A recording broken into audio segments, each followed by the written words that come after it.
Thank you so much, Mr. Cullen.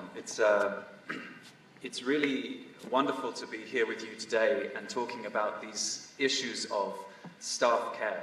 It's a huge signal and a wonderful thing when we have leaders who are willing to dedicate time and resource and energy to talking about the needs of the staff. It's a huge signal, and I'm very, very pleased to be here with all of you today. I am a former United Nations worker myself, and so it's an incredible pleasure to be here with you all on United Nations Staff Day. We know that the goal of your work here in Jordan is so important, and it's about building a better life for the people that you're here to serve. And the beneficiaries of your work are so much at the center of all the work you do day in and day out. But one of the themes I want to talk about today is that looking after yourself is not a selfish thing. It's actually how you make sure that you stay healthy and do a better job looking after the people that you're here to serve. So, because I think that whether we're conscious of it or not, we've come to believe that every minute of my day, every single moment of my day, if I am not working on behalf of the people of Jordan, on behalf of the people that I'm here to serve, then I'm not doing my job. Which means that sometimes we think, if I take 10 minutes to look after myself, then that's 10 minutes I'm not spending on my job. And I think it's one of the things I want to talk about is that this is not a zero-sum game. This is, it's not either look after yourself or look after the people that you're here to help. But in fact, looking after yourself is an incredibly important piece and an essential piece of doing your job and doing it well. So I think one of the things that one of the images that I use when trying to remind myself of these things is whenever you get on an airplane, when you sit down and always there are these announcements and they say, please note that the exit is here and this is where you go in a time of emergency. And the last thing they say is that in the event of any emergency, the oxygen masks will come and they will come down. And one of the things they say is always interesting, because it's always interesting to me that they have to say it to us again and again every single time we get on a plane. You always need to reach for your own mask first and then help the person beside you. And I think that's a useful analogy. It's a useful way of thinking about why you need to take care of yourself when you're working in these jobs. Because if you don't look after yourself, if you don't take your own mask, then you cannot help the person beside you because you are in trouble. So it sounds so obvious when we say it, and yet we have to be reminded every single time we get in a plane. And so we have to be reminded every time we come to work. Because it sounds so obvious, but across NGOs and across the UN family, we're not fully living these values. And we know this because people in the work we do are having real problems. So for example, we allow ourselves and our colleagues to suffer with stress and with burnout. And we say to ourselves, well, this is just inevitable, this is just part of the work we do. And I don't think that's true. So let's just look at a couple of statistics that show we're not living these values and looking after one another as we should be. The Guardian newspaper in England did a survey of people in our work, and it found that 79% of aid workers reported some form of mental health problem. Anxiety, depression, sleeplessness, 79%. The New York Times did a whole article talking about an epidemic of anxiety in our business. And depression among people who do our jobs is 2 times higher than in the average population. So people who do this work are 2 times more likely to get depression. And I think that that's something we need to be thinking about. UNHCR recently did a survey of all their people, and it said that it talked about anxiety, depression, stress, and alcohol misuse is between 25 and 38% of all the people who work for UNHCR. And 43% of the people are at risk of burning out. So what's true for UNHCR can be equally true for UNDP and for all of the other organizations in the UN family.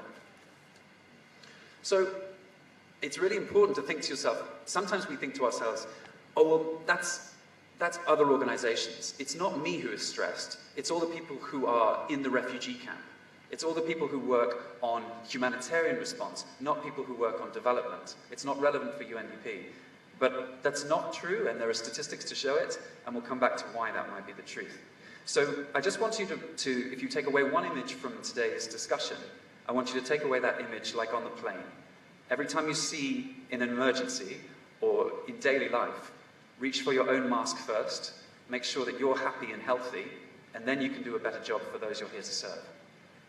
So, what do we want to do today?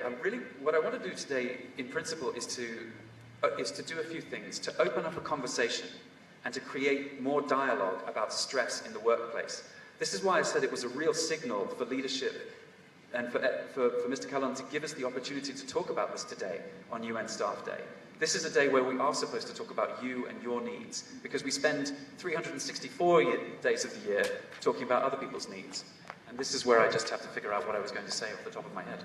Thank you so much.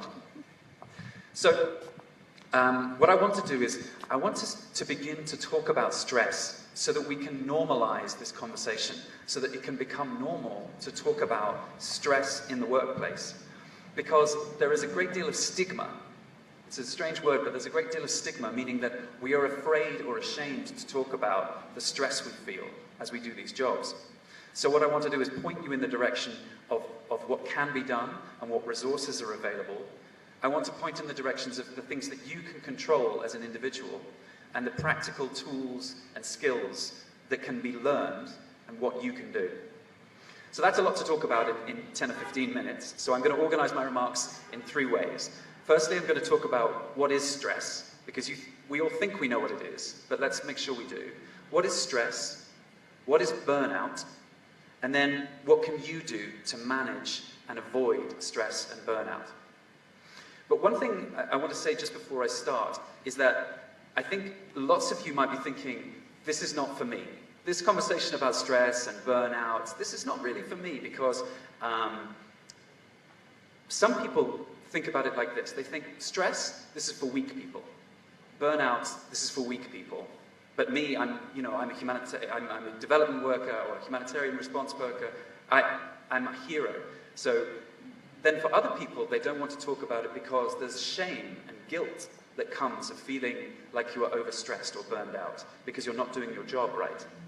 And I just want to have everybody understand that it's very common to think about these things. It's very common to feel stressed. And it's not only that, it's very legitimate. It's okay to feel stressed.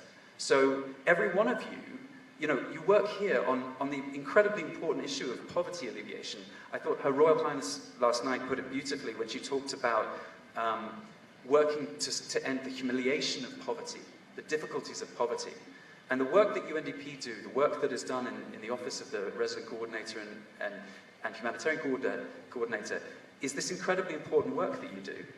So it's okay to be stressed and to talk about how difficult you find your job sometimes in a trusting environment with your colleagues. So here we go. I want to talk about, one of the troubles with talking about stress is that you don't want to go first, because you think, my colleagues, they're not talking about it, and maybe I should not be talking about my difficulties at work or at home. And so one of the things that I do in my job, now that I've come to do this full time and help people deal with stress, is that it's useful to go first. So it's okay for me to say that I worked for the UN and I was burned out, and that's okay. I was depressed, and that's okay. So these things happen to me, and I think it's okay for us to put up our hands and talk about it first, because it doesn't make me weak or foolish or stupid or bad at my job to say that this is a stressful job we do. It's not like working in a bank. This is working on poverty alleviation, and the lives of people matter. So I think it's important to understand that burnout and stress, these things happen, but they're not permanent. Because after being burned out, I came back to work for the UN. I worked for the resident coordinator, humanitarian coordinator in Haiti, Mr. Nigel Fisher. And I went on to do work that I was very, very proud of. So I think we need to be less scared to talk about mental health, to talk about burnout. And how do we do that? I think what we do is we talk about understanding stress. So let's talk about what stress is. Stress is obviously about being under pressure and this heightened state of alertness. So, but it's not necessarily a bad thing. That's the first thing to say. You know, deadlines and job interviews, it's good when you get a little bit of stress. It makes you better at your job. I mean, when we think about the Olympics, Usain Bolt at the 100-meter final, when he's sitting on the line before the 100-meter final of the Olympics, this is a moment of acute stress, but it's also a moment where he's about to be at his peak performance. So let's not talk about stress like stress is always bad. Stress can be a very positive thing. What's different is that there's a difference between a good level of stress and then two types of bad stress. The first is acute. So this is an acute stress where your level of stress, suddenly something happens and your stress is up here. Now, it might be a critical incident, or it might be that at work one day you see the phone ring, it's your boss, and you think to yourself, as soon as you see the name, you think, I forgot to do something. There's something I told him I was going to do, and I didn't do it, and your stress goes. And I think it's important to recognize that that can be dangerous if again and again and again we're feeling these stress responses.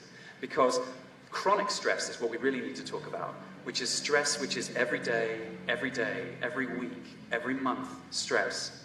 Because it's cumulative, it builds up. And the example I always like to give is that sometimes we look at ourselves and say, why can I not cope with these stresses? Why can I not cope with my job? It seems strange that today I'm struggling.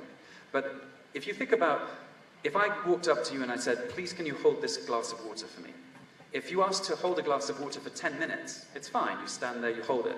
But if I asked you to hold a glass of water like this for 2 hours or 3 hours, the pain will build up in your muscles become fatigued, and eventually, even though it's just a glass of water, someone can come up to you and they see your hand after 2 hours like this, you're struggling with this glass of water, and someone new walks into the room and says, you can't even hold up a glass of water, man, you're not good at this job, you cannot do this job. I think it's really important to recognize that the cumulative effect of stress is exactly the same. I've done that one, I don't need it. Thank you. So you just need to recognize that just because the thing that is stressing you out today should be easy, doesn't mean that it's not legitimate to feel stressed. Thank you so much. So I wanted to just explain what stress is very briefly. And the first thing I want to say is that when you are experiencing stress, you have to remember that you are an animal. We are human beings, and we stand here with our clothes, and we sometimes forget that we're animals. And when we're talking about stress and our nervous system and our bodies, we have to remember that we're still the animals that we were in the first place. So, for example, our nervous system reacts exactly the same way today as a zebra reacts when it sees a lion. Or if your cat here is running around, if we brought a big, fierce, barking dog, we could talk about what happens to the cat, its nervous system. It's exactly the same stress response as you have when you go through stress at work. So for example, so let me tell you what happens. When you go through a stress response, the phone rings and you realize, I've forgotten to do something. This is what happens. In your body, we have something called, in your nervous system, you're going to have a fight or flight response. So you're going to think to yourself, your body gets ready for having a fight or for running away. Fight or flight. So your body gets ready, and what it does is it floods you with hormones, adrenaline. The first thing you get is this big rush of adrenaline and testosterone. And the second thing that happens is that your blood moves away from your vital organs and it goes into your muscles. It goes into your arms and into your legs because your body is designed beautifully to run away from the lion. Stress. Your reactions to stress are exactly the same as when you're running away from a lion. So your blood goes to your muscles so you can run, and then your immune system kicks in because your body is thinking, I think I might get injured here. So it reacts the same way. Now, what's supposed to happen for the zebra when it sees the lion is that once the lion has gone away, you see the zebra, it starts to eat again. It calms down, it's happy, it doesn't mind, it begins to eat again. But as humans, we don't react like that. There's a book called Why Zebras Don't Get Ulcers. And it's about the fact that we as humans have begun to react. We evolved so that we can replay the incident. Once the lion has gone, a zebra, it thinks, no more lion, and it starts to eat. But a human being begins to replay the image of the lion. And exactly the same response happens again in the memory. When you think of the memory of the lion, you begin to get a hormone, your adrenaline kicks in, your blood goes to your arms and your legs. And so as a result, your stress response happens. So this ability to think about the past is very useful as human beings. It's the reason that we're no longer living like the zebras and now we have houses and air conditioning and can stand in the shade. But it's not the same for what unfortunately this does, is it means that you continue to have stress reactions even after the thing that stressed you has gone away. And that's why chronic stress can be very bad. So that's what stress can do to the body. And you have to remember when you're stressed, sometimes you'll tell yourself, I shouldn't be stressed. But in actual fact, you're still an animal and you cannot reason with your body. You cannot talk to your body and say, calm down. We're no longer in a stressful circumstance. You can't email your body and you can't call it on the telephone and say, it's time to calm down. What you can do is begin to deal with your body and breathing and doing exercise and the things that we'll talk about which help you to deal with the stress response. So, and now I want to talk about, now we've talked about stress, I want to talk about what is burnout. I don't know if this is a word that you use a lot, but I think humanitarian aid workers, development workers, UN workers, a lot of us talk about stress, a lot, and we also talk about burnout. And we talk about it colloquially, but I want to understand what is actually burnout. So, as I'm reading this list, I think it would be good for you to each think of yourselves, and also for each one of you to think about a colleague. Consider a colleague of yours from your UNDP office, and consider yourself. And as I go down this list, ask yourself honestly, how many of these things do you recognize? How many of these things have you experienced? So, burnout has some symptoms, but generally speaking, there are three things. Firstly, it's about physical and emotional exhaustion. It's about cynicism and detachment, becoming detached. And then it's about feelings of not being effective. So let's talk about that. The physical and emotional results. Are you ever feeling like you're constantly tired? Like you have insomnia, you can't sleep? No appetite? Also, burnout can lead to people being forgetful. So for example, you can't concentrate, and you're thinking to yourself, but usually I'm so good at concentrating, why am I so forgetful? The other thing that can happen with the physical repercussions is because you're overstimulating your immune system, you actually get sick more when you're under stress. Because it's like the boy who called wolf, that old story, that if you ask your immune system, because of every stress response, every day you're saying, turn on, turn on, turn on to your immune system. When you need your immune system, because the latest flu or some bug comes along, it actually can't work because you've overstimulated it and it no longer works effectively. And that can lead, and the other physical, emotional signs of burnout are when you feel anxiety, you feel panicked, when you feel depression, and when you feel anger. One of the key signs of when we're beginning to come towards burnout is that we find ourselves getting angry more quickly than we used to. So, but the other effects are not physical or emotional, but they're about how we feel about our jobs. Have you ever seen a colleague lose their enjoyment of the job? We're very privileged to have these wonderful jobs that help us to help our fellow man, but sometimes we're enjoying them, and sometimes we're not enjoying them. And that can be a key sign that we're actually beginning to go towards burnout. We begin to be pessimistic about what's possible. We begin to feel isolated from our friends, from our colleagues, and we begin to detach ourselves and think, I'm not sure I really care. I'm going to do my job, but I'm not sure I really care. And this is a very significant thing.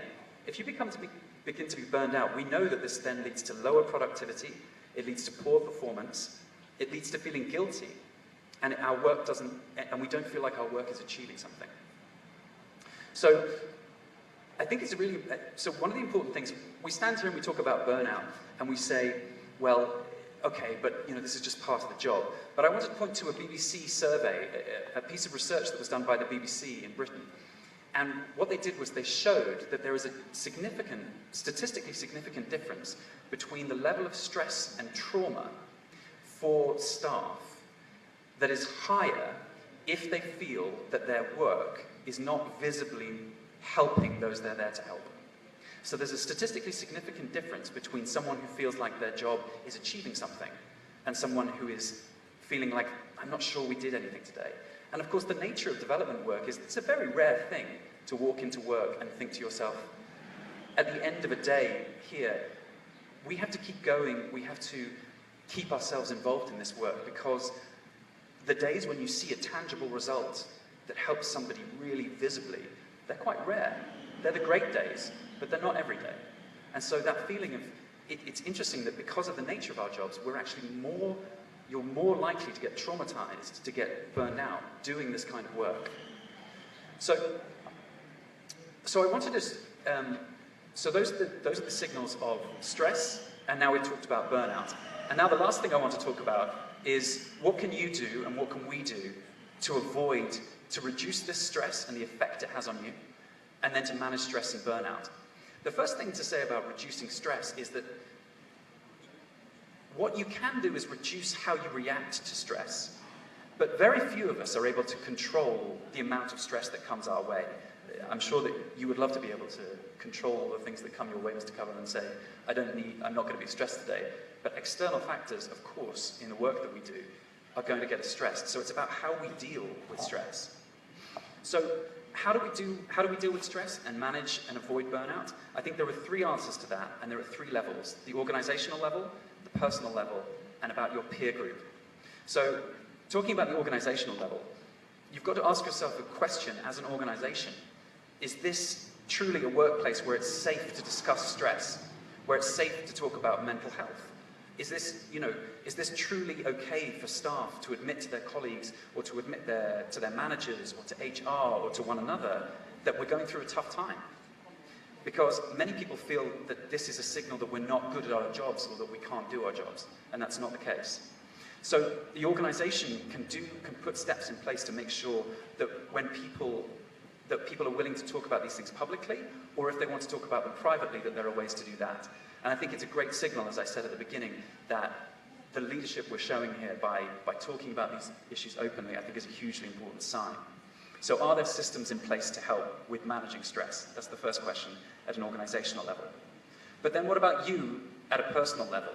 What can you be doing to help with your stress? So this is what we want to talk about: resilience.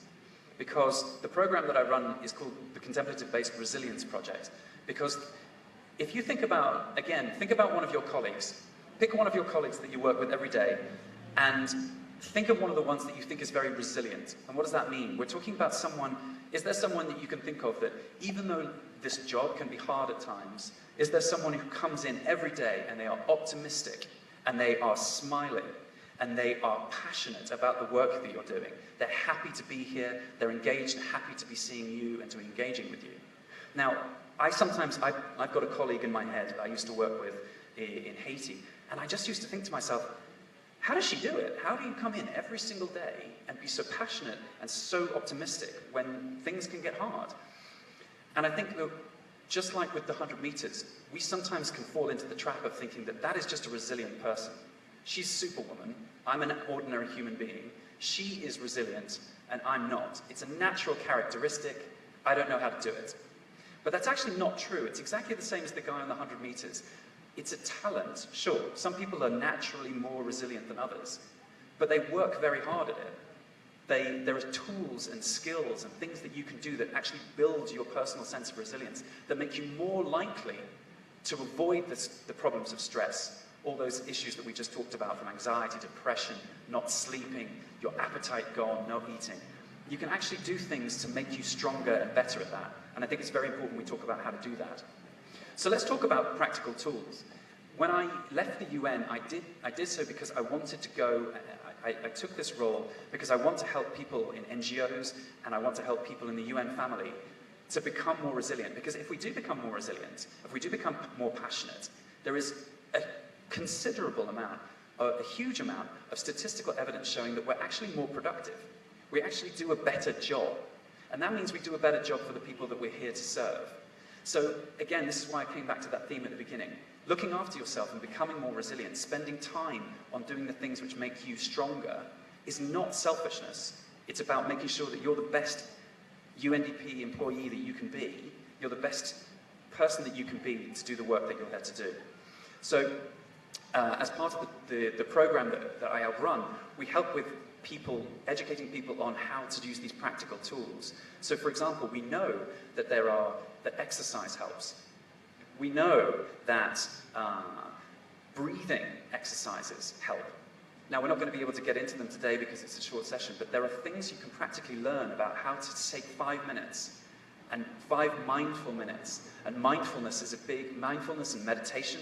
These are also things that have been demonstrated in scientific studies to increase people's resilience and get them to be more productive at their work. So, not only is this the reason that I wanted to bring this is that I want to bring into the work that you are all doing some of the techniques which are already being used in the private sector at places like Goldman Sachs, at places like Google, at places where at the very cutting edge of resilience. So there are things we can do and practical courses you can take that can help with those things. So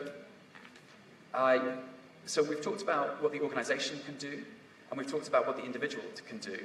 But let's talk about the third category, because that's about peer support. That's about your colleagues and what you can do for one another. Because it's the same as giving up smoking. It's the same as when every single January 1st, every single year, I say I'm going to go to the gym. And every single February, I don't go to the gym anymore. And again, here we've got evidence that suggests that if you give up smoking, if you say you're going to be healthy and do more exercise, if you do it with a group, if you do it with other people, you are much more likely to continue to do it. So you have a role in one another's lives to look out for the things that we've just been talking about, to make sure that you're looking out for your colleagues, because it's together as a group that you're able to fight these issues of stress. And the first question, and the first part of that, is about talking about it, because stigma lives in the silence, and fear lives in the silence, and anxiety lives in silence, and depression lives in silence. And that's why having this opportunity today to have this be a conversation that's legitimate and okay with your colleagues is a really important thing on UN Staff Day. We're so much better at seeing these things in other people. We're so much better at seeing when people are stressed in our colleagues than we are at seeing it in ourselves. I had one of my board members remind me recently in a board meeting. He said, "Emmett, you don't look like you've slept." And he said, you look tired. And he said, if the head of our burnout organization burns out by doing it, then you're not living the values that you're supposed to be living. So having other people to help one another is a hugely important piece of this. So I think so watching out and caring for each other. And I think one critical piece of this is about making sure that we don't feel like we're being accused of burnout or accused of being very stressed. I'm going to finish just with a story about when I went to Nepal after the earthquake in 2015 to work with the UN at a cluster level. And when I first arrived, I arrived 6 weeks after the earthquake. And I was working for someone, and she had been there right since the very start, and she was very stressed. And we went to 2 meetings in a row where she arrived at the meeting very hectic. And after about 10 minutes of some strange sort of small talk, she said, "Okay, who called this meeting and why are we here?" And there was this silence in the room, and then someone had to say, "I'm sorry, madam, you called this meeting and we're all here because you asked us to be here." She was so stressed that she could actually not, she was beginning to malfunction. She wasn't working well. She'd been working 18-hour days, 7 days a week for 6 weeks. And so I went to her and I said, "I've just arrived and you're my boss, but I just wanted to tell you, I think you need to take some R&R. I think you need to take a break because you're actually not thinking clearly." And that was a huge thing to be able to do, to go to your boss and say, "You're burned out and you need to take a rest for a week."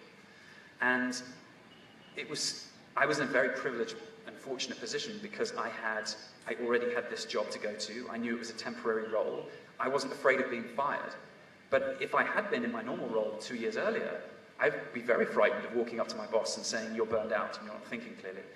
And so she she then went to a colleague of ours and she said, you know that new guy just arrived and he just accused me of being burned out. And this guy that she'd known for years, an Australian, he was working on his computer like this. And she said, can you believe this? This new guy who just arrived, he says to me, I'm burned out and I need to take a rest. And the guy looked up from his laptop and went, oh yeah, I've been meaning to tell you, you're completely burned out and you need to take a rest. He's absolutely right.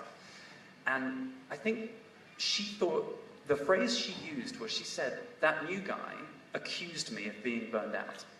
Because we think that being burned out is something that's wrong with us. We think that being stressed is something that's wrong with us, and it isn't. It's just the normal manifestation of what it is to do these incredibly important roles. So mental health gets looked at differently from physical health. You don't accuse someone of having cancer, and you shouldn't accuse someone of having depression. These are things which can be dealt with.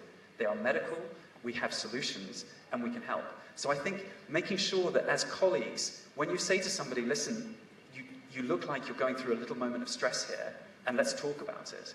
It's really important that we know that that isn't about an accusation.